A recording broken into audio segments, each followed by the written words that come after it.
कक्षा 10 कृतिका के शीर्षक पाठ साना साना हाथ जोड़ी के प्रश्नोत्तर इस प्रकार हैं।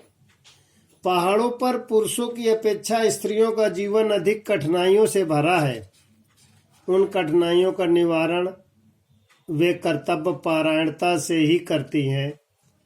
पाठ साना साना हाथ जोड़ी के आधार पर उदाहरण स्पष्ट कीजिए। एक बार पुनः, पहाड़ों पर पुरुषों की अपेक्षा स्त्रियों का जीवन अधिक कठिनाइयों से भरा है। उन कठिनाइयों का निवारण वे कर्तव्य पारायणता से ही करती हैं। पाठ साना साना हाथ जोड़ी के आधार पर उदाहरण सहित बताइए। उत्तर इस प्रकार है। पहाड़ों पर पुरुषों की अपेक्षा स्त्रियों का जीवन अधिक कठिनाइयों से भरा होता है, क्योंकि घरेलू जिम्मेदारियों का भार स्त्रियों को ही वहन करना पड़ता है। घर के सभी सदस्यों के लिए पीने का पानी का प्रबंध करना, खाना बनाने के लिए ईंधन इकट्ठा करना, मवेशियों को चराना आदि कार्य स्त्रियों को ही करने पड़ते हैं। इसके लिए उन्हें काफी परिश्रम करना पड़ता है। अपने परिवार की आर्थिक सहायता के लिए वे सड़कें बनाना जैसा दुस्साध्य कार्य भी करती हैं। इन सभी कठिनाइयों का निवारण अत्यंत कर्तव्य पारायणता से करती हैं। भूख, मृत्यु, दैन्य और जीवित रहने की जंग में भी वे मुस्कुराकर अपने कर्तव्यों का सहज भाव से पालन करती हैं। अगला प्रश्न इस प्रकार है। पाठ साना साना हाथ जोड़ी से है। पर्यावरण का संरक्षण हमारा नैतिक कर्तव्य है, किंतु लोगों द्वारा उसे भूलने के कारण दिन प्रतिदिन पर्यावरण में परिवर्तन दिखाई दे रहे हैं। साना साना हाथ जोड़ी पाठ के आधार पर चर्चा करना है। प्रश्न फिर इस प्रकार है। पर्यावरण का संरक्षण हमारा नैतिक कर्तव्य है, किंतु लोगों द्वारा उसे भूलने के कारण दिन प्रतिदिन पर्यावरण में परिवर्तन दिखाई दे रहे हैं। साना साना हाथ जोड़ के आधार पर चर्चा कीजिए। उत्तर इस प्रकार है। पर्यावरण का संरक्षण न करने के कारण प्रदूषण की मात्रा बहुत बढ़ गई है। प्रदूषण के कारण न केवल स्नोफॉल बर्फबारी कम हो गया है, बल्कि वातावरण में और भी अनेक प्रतिकूल परिवर्तन आ रहे हैं।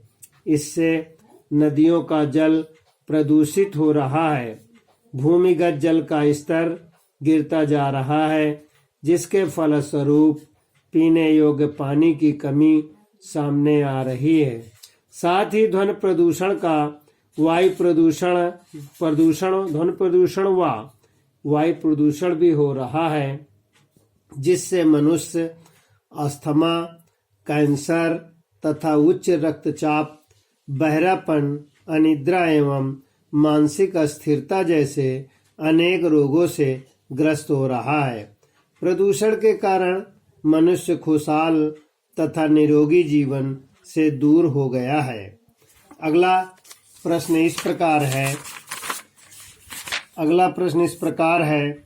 साना साना हाथ जोड़ी के पाठ के आधार पर स्पष्ट कीजिए, लेखिका का ये अनुभव कब हुआ कि जीवन का आनंद चलायमान सौंदर्य है। उत्तर इस प्रकार है।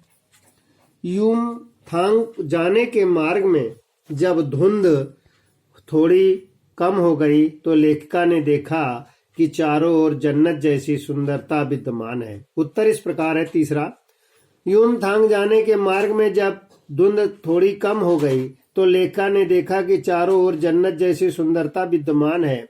जहां तक देखा खूबसूरती ही खूबसूरती है। सतत प्रवाहमान झरने और नीचे अत्यंत वेग से गिरती तीस्ता नदी, सामने से उठती हुई धुंध तथा ऊपर की ओर मंडराते हुए बादल, धीमी हवा में हिलोरे लेते हुए प्रियुता और रोडोडेंड्रो के फूल, ये सभी मन को मोह रहे थे।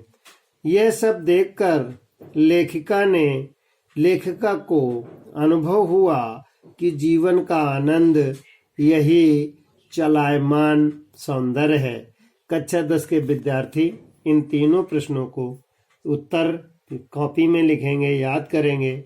पाठ किताब का नाम है कृतिका, शीर्षक है साना साना हाथ जोड़ी।